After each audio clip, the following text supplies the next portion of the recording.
have anything on affordable housing. Point number 3, there was a decision of the court, and this bill has not addressed it at all. Questions of discrimination are still there. Questions of violating the Constitution are still there. And discrimination in the nature that there's a mandatory requirement on salaried employees to contribute, but a voluntary requirement on other people, or a voluntary opportunity for others to contribute. There's no universal application of the law. Also, the court clarified between policy and implementation, but looks like the National Assembly and the executive have taken upon themselves the implementation role, which is supposed to be vested in the counties. Number 3, the Constitution requires access to housing. Affordable housing does not prescribe ownership of affordable housing. And all over the world, the state is always required to provide access, not ownership to housing. So where the Kenyan government is getting the impression that it can expand the Constitution or the Parliament, I don't know. Access cannot be read to mean ownership. So the entire act violates Article 43, Clause 1, Clause B, upon which it is proposed to be anchored. Article, it's also an arbitrary denial of arbitrary deprivation of property from the salaried employees to demand that they should part with salaries in a forcible fund. It's a mechanism of forcing people into associations contrary to the Constitution. This thing is unconstitutional, and it will remain unconstitutional whatever color it takes, whatever shape it takes, whatever test it takes. It's unconstitutional. And finally, it's most unfortunate that we are debating an important bill and members are given only 4 minutes. It is not possible to give your ideas, to ventilate this bill in 4 minutes. If we are extending the time to a point when we are doing that, why are we giving ourselves 4 minutes? Why are we muscling? Why are we gagging people who would like to ventilate the bill? So I would like that to go on record that it was a wrong thing to do, to gag members by limiting the time by which they can debate.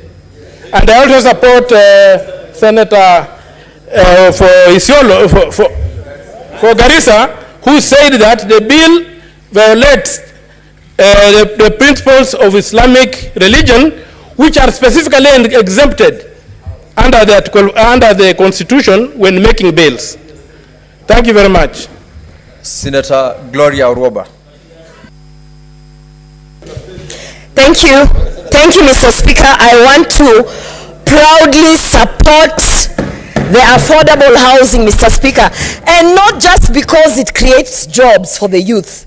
Not just because it creates jobs, Mr. Speaker. I want to support this because it is what Kenya needs, Mr. Speaker. And by the way, we need to be alive to the fact that change is inevitable. Senators from the opposition need to understand that an election was won based on promises that were given to Kenyans. One of the promises being affordable housing. Mr. Speaker, and I have even heard Senator Ledama try to explain how we should not do housing because ABCD. And when I was listening to him, I was wondering, these senior members of this house must understand the difference between social housing and affordable housing, Mr. Speaker. We are not talking about social housing. Whatever Senator Ledama was trying to talk about was social housing. And Mr. Speaker, when the Kenya Kwanza government is done with affordable housing successfully, then we are going to move now to deal with the issue of social housing, because even that is necessary. So, Mr. Speaker, as I support this affordable housing bill, I must say again and again and again, change is inevitable and development will be brought to Kenya by force, by fire. And if there is anybody who is going to ensure that this country moves to where it needs to go, Mr. Speaker, I want to tell every member in this house that it is His Excellency William Samoei Ruto. because he is the commander-in-chief, and I can tell you, Mr. Speaker, today being we are from the women caucus, Mr. Speaker. I can tell you that the men who are opposing this affordable housing, half the time they are not even at home. They do not understand the deplorable houses that they are living. All the women who they have children with out there, Mr. Speaker. As a woman who is here in this house, Mr. Speaker, we want to live in conditions that are befitting for us women. So we are tired of living in the slums, and we are tired of you people just sending your baby mamas left, right, and center and coming to the house to fight affordable housing. Mr. Speaker, the president has the interests of all women at heart, and this is why when I support this bill, I want to say that I'll be at the front of that list to ensure that women are being prioritized, those women in the slums, those women who do not have any form of dignified living, Mr. Speaker. So I support this bill, and I urge Senator Ladama to go and read the difference between social housing and affordable housing. Thank you. Senator Okiya Eddie.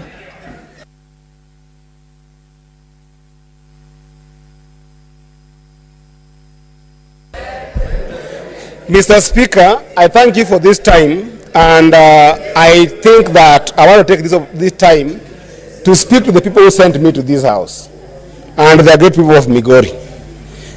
The people of Migori, I want to report to you that in the National Assembly, 2 MPs of Kenya Kwanza, just in this past weekend, went to their villages and chased KRA officials away, opposing a bill on taxation and finance bill that they so much championed for.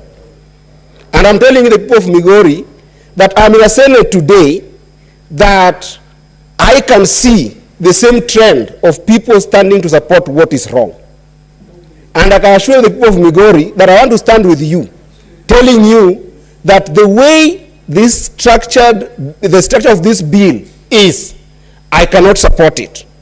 More importantly, the way the debate around this bill is being rushed in this house, the way it is being forced in the throat of you, the people of Kenya today in this house, we are being given 4 minutes to be able to discuss this bill.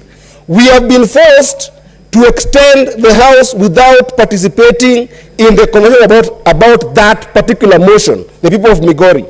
I am telling you that this is why, even during Moi days, the repealing of Section 2A came about. We are going to the dictatorial times of Moi, and it's not only happening at the